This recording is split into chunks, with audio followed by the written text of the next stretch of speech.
મુખ્યમંત્રી ભૂપેન્દ્રભાઈ પટેલ આવો જ્ઞાતિવાદ ચલાવનારા ભાવેશભાઈને ક્યાં તમારી પાસે રાખ્યા છે?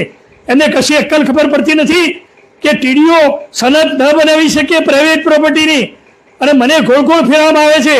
આવા અધિકારીઓને કાઢો તમારી ઓફિસમાંથી કે જેથી લોકોને સાચો ન્યાય મળે.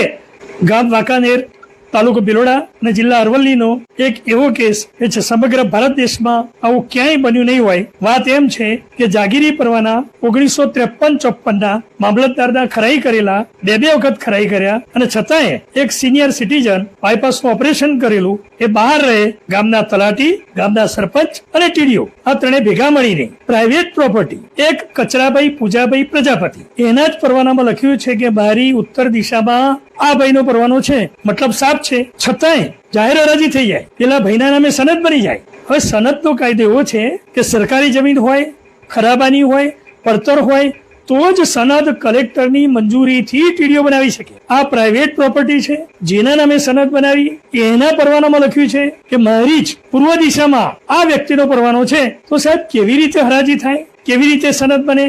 જાણી જોઈને સરપંચ અને તલાટીએ ગામના 5-6 જણાને ભેગા કરીને પંચનામું બનાવી દીધું. સાવ ખોટું. કારણ કે જે કચરાભાઈ પૂજાભાઈ પ્રજાપતિ છે ઈટોનો ભઠ્ઠો ચલાવે છે મોડાસામાં, પૈસાદાર માણસ છે. એટલે એ વખતના સરપંચ શાંતિલાલ પંચાલ, અત્યારના સરપંચ વિનોદભાઈ બરંડા, અને પંચનામું કર્યું એ વખતના 2 તલાટી વિનોદભાઈ વરસાદ અને પ્રદ્યુમનસિંહ ઝાલા, આ બધાને પૈસાથી ફોડી નાખ્યા. આટલું તો ઓછું છે. પછી આ રજૂઆત અરવલ્લી જિલ્લાના મોડાસામાં ડીએસપી, ડીડીઓ, કલેક્ટરને લેખિતમાં કરી. પરિણામ ના આવે એટલે ગુજરાતના મુખ્યમંત્રી કે જે રેવન્યુ મિનિસ્ટર છે એટલે મુખ્યમંત્રીને રજૂઆત કરી, ગૃહમંત્રીને કરી, ગવર્નરને કરી. એટલે મુખ્યમંત્રીએ 2 અલગ અલગ એવા આદેશ આપ્યા કે ભાઈ મૂળ માલિકને પરવાનો છે તો આ સનદ રદ કરીને એમને કબજો આપવો.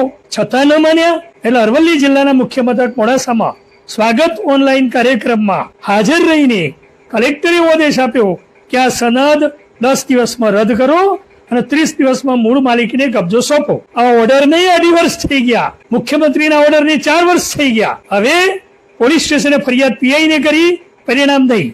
જે તે વખતના ડીએસપીને કરી, પરિણામ નહીં. હવે વાસ્તવિક વાત એમ છે કે મામલતદારે કંટાળીને ટીડીઓને એવું લખ્યું કે 2 દિવસમાં આ કેસ ઉકેલીને મને જવાબ આપો, તો એ ટીડીઓનું પાણી હલતું નથી. 4 ટીડીઓ બદલાઈ ગયા. વર્તમાન ટીડીઓ ચિંતનભાઈ પટેલ જે ચિત્રોડાના છે, બિલોડાથી માત્ર 20 કિલોમીટર દૂર ગામ છે.